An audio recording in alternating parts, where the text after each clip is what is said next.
Bonjour à tous et bienvenue sur ma chaîne YouTube Objectif Bonheur. Aujourd'hui, je vous retrouve pour faire le bilan de mon budget 2023. Et je vais vous partager mes réussites et mes axes d'amélioration. Avant ça, n'oubliez pas de vous abonner, partager, liker et commenter pour me soutenir. C'est super important parce que je fais ce podcast vraiment à titre bénévole et pour le plaisir. Donc c'est vrai que plus vous me soutenez, plus vous écoutez, plus ça m'encourage à continuer. C'est parti pour mes réussites de l'année 2023. Ma première réussite où vraiment je suis trop contente, c'est que j'ai réussi à épargner sur l'année 2023 6 000 €. Ce qui est énorme. Avec 6 000 €, on peut faire beaucoup de choses. Et du coup, je suis trop contente. Sachez que l'épargne, et ça va être ma deuxième réussite, a un rendement et qu'aujourd'hui, les taux d'intérêt sont en moyenne entre 1,5% et 3% sur les comptes les plus classiques pour lesquels vous pouvez épargner. Et du coup, j'attends au 31 décembre, 1er janvier, des intérêts pour la somme de 500 €. Donc là aussi, finalement, je vais me dire que ça va me permettre d'épargner sur l'année 2023, puisque ce sera lié à l'année 2023, 6 500 €. Donc là, vraiment, je suis vraiment trop contente. C'est hyper positif et j'espère pouvoir épargner autant l'année prochaine. La troisième chose dont je suis vraiment fière, c'est que j'ai réussi à mettre en place un virement mensuel pour mes enfants. C'est vrai que ça faisait longtemps que je me disais qu'il fallait que je le fasse. On épargnait l'argent qu'ils avaient pour leurs anniversaires, Noël ou des événements familiaux. Mais je ne faisais pas de virement mensuel. Oui, j'épargne pour leurs études. Oui, je fais en sorte d'avoir de quoi assurer le permis, les études, etc. Mais en tout cas, de l'argent pour qu'ils commencent dans la vie, eux, de leur côté, et que je puisse leur dire, à 18, 20 ans, ou en tout cas en fonction de leur maturité, je t'ai créé un compte quand tu étais enfant pour que ça t'aide à démarrer dans la vie. Je l'avais pas encore fait. Et donc du coup pour le moment on fait un versement de 10 €, ce qui fait 120 € par an. Alors on va se dire 120 € par an, c'est pas beaucoup, mais du coup avec 2 enfants forcément ça fait 240 € par an. Et ce que je me dis c'est surtout que en 10 ans ils auront quand même 1 200 €. Je sais pas vous, mais moi quand j'ai démarré dans la vie, mes parents m'avaient pas ouvert de compte. J'ai absolument pas démarré avec un seul euro. C'est moi qui ai constitué mon épargne. Et du coup, je me dis que rien que déjà d'avoir un épargne constitué par ses parents, ça aide à démarrer dans la vie. Puis aussi, ça montre le bon exemple. Donc voilà, ça j'en suis hyper fière. Ma quatrième réussite, c'est d'avoir ouvert un compte Boursorama pour mieux gérer mes ventes Vinted et les dépenses associées. Je vous explique. Quand je vends quelque chose sur Vinted, souvent c'est quelque chose qui appartient à mes enfants, des vêtements, des jouets, ou parfois à moi, mais voilà. Et du coup, en fait, j'utilise l'argent de ces ventes pour acheter de nouvelles choses. Quand mes enfants changent de taille, par exemple, c'est le budget dans lequel je pioche.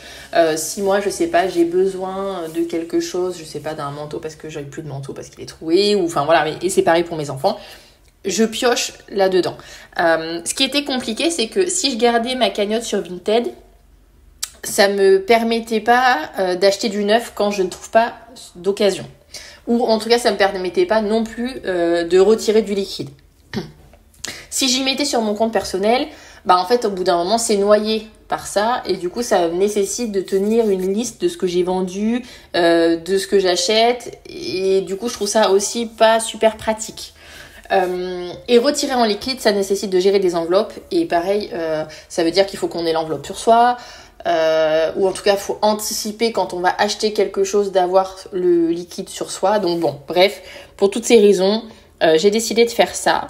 Et comme Boursorama propose un compte courant avec 0 frais, à partir du moment où vous dépensez au moins une fois par mois, et quand vous avez des enfants, clairement vous avez toujours un truc à acheter, que ce soit une nouvelle paire de chaussures parce que la pointure, ça grandit trop vite. Donc voilà, je dépense en général une fois par mois, ou sinon après je vais acheter une baguette à la boulangerie quand j'ai besoin de pain, je fais passer la carte et voilà, comme ça je sais que j'ai pas de frais sur la carte. Mais en tout cas, voilà comment je gère aujourd'hui l'argent que je récolte de Vinted. Je voulais pas non plus laisser la cagnotte grossir sur Vinted parce qu'il y avait eu des problématiques de piratage et je me suis dit si jamais ça m'arrive, je perds toute ma cagnotte, donc voilà. Donc du coup j'ai décidé de mettre ça en place. Je me suis fait parrainer et sachant que quand on se fait parrainer, Il y a des offres régulièrement tout au long de l'année. J'ai eu le droit à 70 € pour l'ouverture du compte Boursorama, compte courant Boursorama avec une carte bancaire gratuite. Donc si ça vous intéresse, je vous mets mon code parrainage parce que vous aussi vous aurez le droit de bénéficier d'une offre et ça vous fera toujours un petit apport sur ce compte. Donc c'est toujours ça à prendre, c'est toujours positif. Voilà. Et j'en suis très contente vraiment. En plus, ce que je trouve super, c'est que quand vous faites un achat avec votre carte bleue, directement ça s'enlève du solde du compte. Alors que des fois, il y a certaines banques où ça met des fois, je sais pas moi, une semaine avant que vous voyez la somme passer sur votre compte. Donc ça, je trouve ça super que ce soit en immédiat. Autre point où je suis hyper contente, qui fait partie de mes réussites, c'est d'avoir énormément travaillé sur mon budget courses. Budget courses, pour rappel, j'ai 500 € par mois, sachant qu'on est 4 à la maison. Dans ces 500 €, je compte les courses du quotidien et quand on reçoit aussi des amis à la maison et éventuellement si on a besoin d'acheter de l'alcool, du vin, enfin voilà, des choses comme ça. Donc vraiment, tout est inséré dans le budget courses et en fait, j'avais vraiment du mal à respecter. Je dépensais souvent beaucoup plus. Je faisais des courses peut-être 2 fois par semaine parfois, enfin bref. Donc du coup, je me suis vraiment bien organisée. Je fais des menus et surtout, je vais faire mes courses avec la calculatrice dans les mains. À chaque fois que je mets quelque chose dans le chariot, je compte. Ce qui fait que par semaine, je m'étais dit c'est 100 €, ce qui fait 400 €. Et les 100 € supplémentaires, c'est vraiment pour quand on reçoit. Et j'arrive à respecter. Donc vraiment, le principe de la calculette, c'est hyper efficace pour voir où est-ce qu'on en est quand on fait nos courses dans l'avancée de notre chariot. Et puis pour terminer, j'ai enfin réussi à résilier ma protection juridique. En fait, il faut savoir qu'il fallait absolument résilier à la date anniversaire. Donc quand j'ai voulu résilier en janvier, en fait, ça n'a pu être effectif qu'au mois de novembre. Donc là, je viens juste de de ne plus payer au mois de décembre. Donc là, je suis trop contente.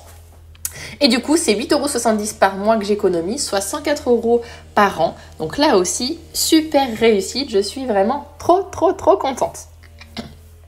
Maintenant, on va passer aux axes d'amélioration. Alors, en ce qui est des axes d'amélioration, voilà, cette année, j'avais décidé de travailler à 80%, donc faire un 28 heures par semaine. Et malheureusement, je me rendais compte que je devais piocher sur mon épargne en permanence.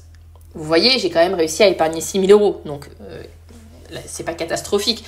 Mais en tout cas, je veux pouvoir continuer à épargner pour nos voyages, pour les études de mes enfants, etc. Et là, notre budget mensuel n'arrivait pas à être respecté. Donc du coup, j'ai décidé de passer d'un 28 heures à un 30 heures. Ça n'a pas un impact énorme sur mon quotidien. C'est une demi-heure de plus par jour. Je garde quand même mes mercredis, mais pour autant, par mois, ça m'a augmenté mon salaire entre 100 et 120 €. Donc voilà, je suis contente. C'était l'argent qui nous manquait, qu'on avait besoin toujours de piocher. Et ça nous permet de vivre convenablement, comme on aime vivre, avec pouvoir s'autoriser un restaurant si on a envie, pouvoir faire une sortie payante si on a envie.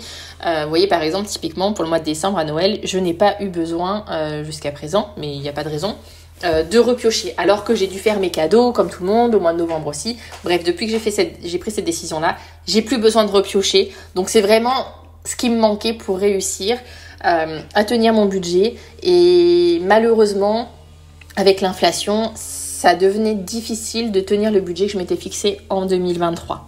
Je vous remets aussi en lien la vidéo sur mon budget 2023, ce qui vous permettra aussi de faire un comparatif et de voir un peu comment ça a évolué. Autre point d'amélioration, c'est le crédit voiture. Je me rends compte que vraiment c'est quelque chose qui plombe mon budget. On donne 200 € par mois.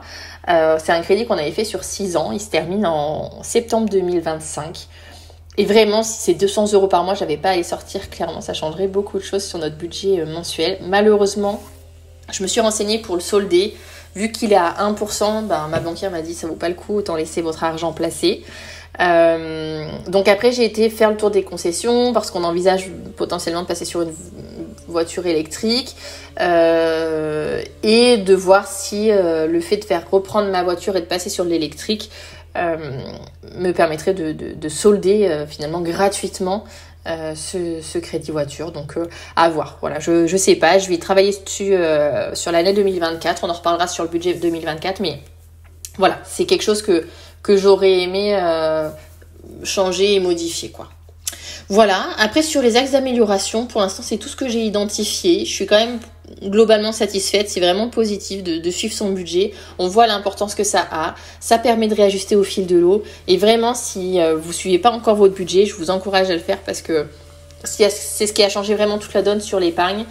C'est ce qui a fait que avant 20 ans, j'avais 20 000 euros de côté.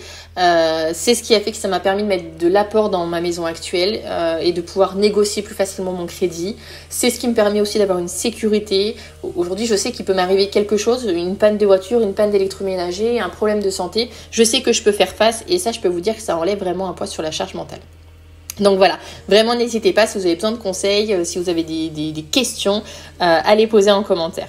Je vous fais plein de bisous et n'hésitez pas à vous abonner parce que bientôt le budget 2024 arrive sur ma chaîne YouTube. Je vous fais plein de bisous, à très vite.